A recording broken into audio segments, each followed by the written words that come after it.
Hi guys, welcome back to my channel. Today we'll be making this two-piece. It is easy to make and beginner friendly.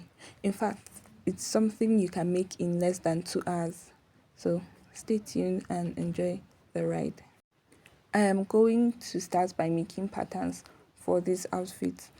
I'll start with the skirt pattern first before we move to the top pattern. So I'm just going to mark 1/2 inch to serve as my borderline at the top of my pattern paper. Then I'll rule it out. Then I'll go ahead and input the other measurements, which are my hip point and the length of my skirt. So if you notice, I came out by 2 inches, which is going to be for my waistband before marking my hip point and the length of my skirt. So my hip point was about 8 inches, yes. So I marked 8 inches plus 2, that's 10. And the length of this skirt is about 17 inches. So I marked 17 inches right there, and I also went ahead to add my seam allowance. I just added 1/2 inch.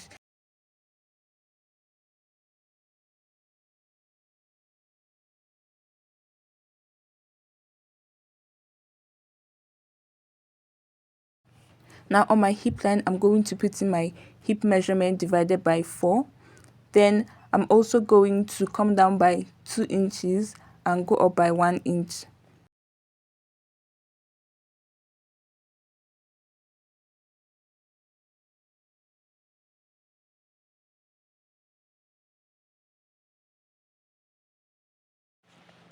On my waistline, I'll go ahead and add my waist measurement divided by 4 plus 1 inch for that.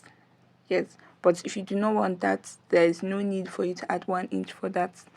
So I'm just going to connect it to the 1 inch I came up by my hip point on my hip point.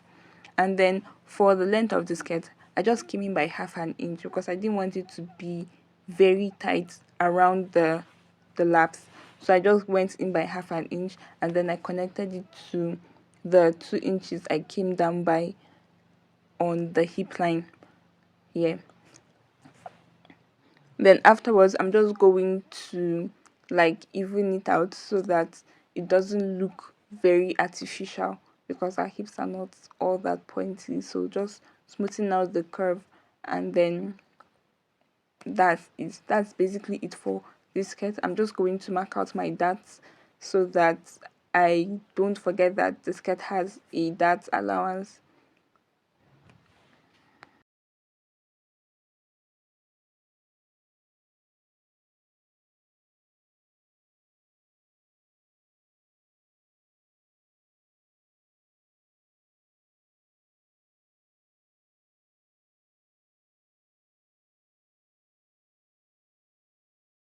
I will go ahead and add 1 inch seam allowance to the sides of this pattern so that I don't have to worry about allowances while cutting on my fabric.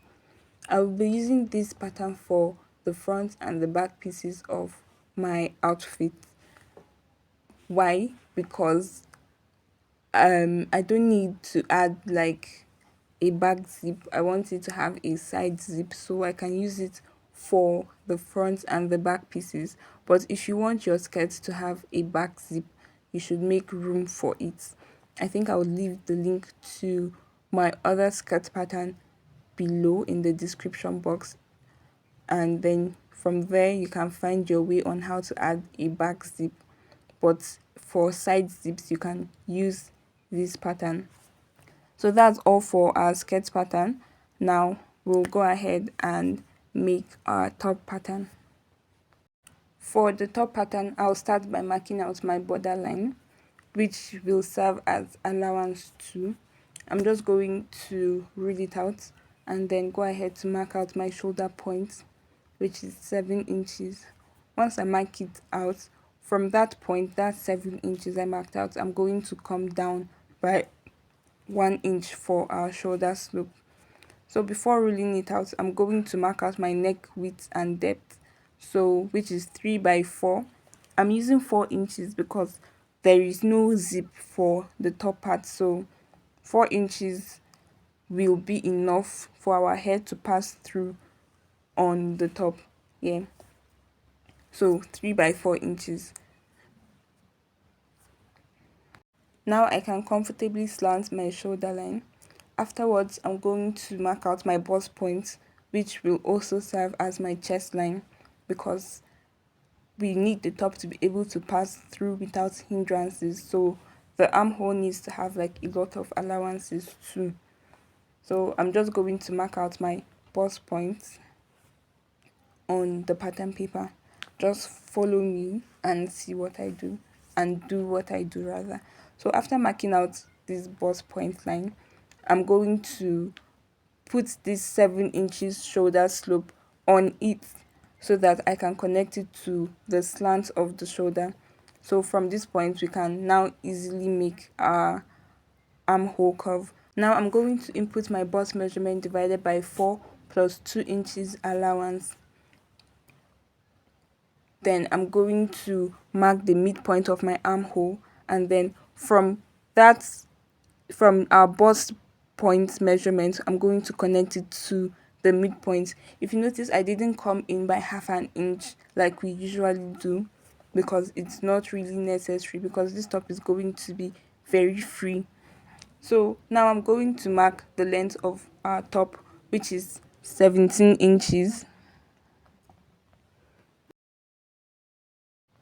So after reading out this line, I'm going to repeat the measurement I have on my chest line on the length of the top, so that it is even and we have a box shirt pattern.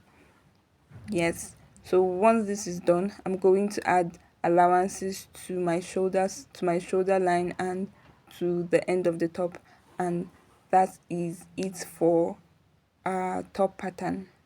And yes, I will be using this pattern for both the front and back piece of this outfit.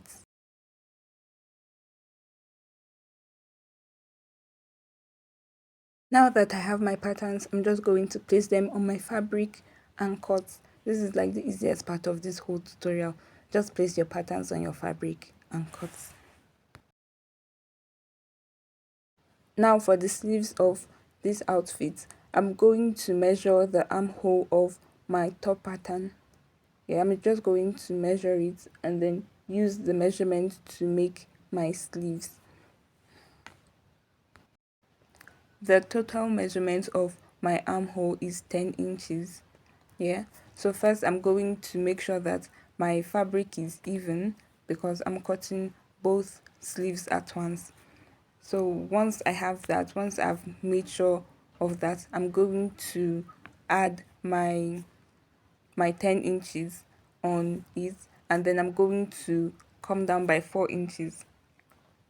This 4 inches is going to is majorly for the armhole curve. So once you mark the 4 inches, you just rule the line.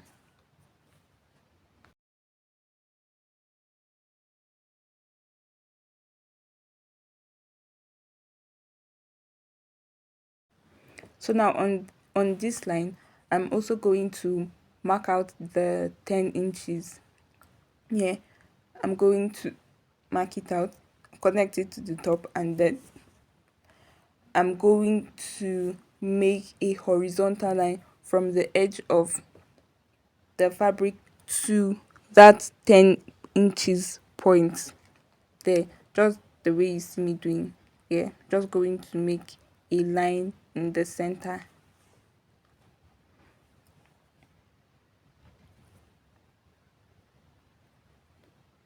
Once I have this line, I'm going to mark the midpoint of the line, and from that midpoint, I'm also going to mark the midpoint of the other halves of the line.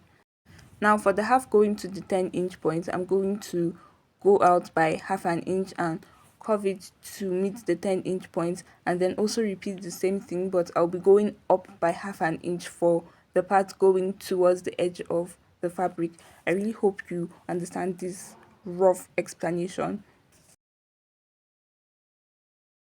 So this is a wide sleeve, so there is no need for shaping anything. So I'm just going to like confirm the length of my sleeve, and then connect it from the edge of that 4-inch point to the end of the fabric. So actually, this is not how I wanted the sleeve to come out, but since I was short on fabric, this is the best I could do with the little I had. So if you would like a more detailed video on sleeves, please feel free to leave a comment below, and then I will work on a video for you. But if you were able to understand this, then good for you. Anyways, that is it for our sleeve pattern. I'm just going to cut it out. So that's basically it for the whole cutting and drafting process. I went ahead to line my fabric because it felt really light, so I needed to give it some quality. Anyways, thanks for sticking with me to this very point. I'll see you all in my next video. Bye.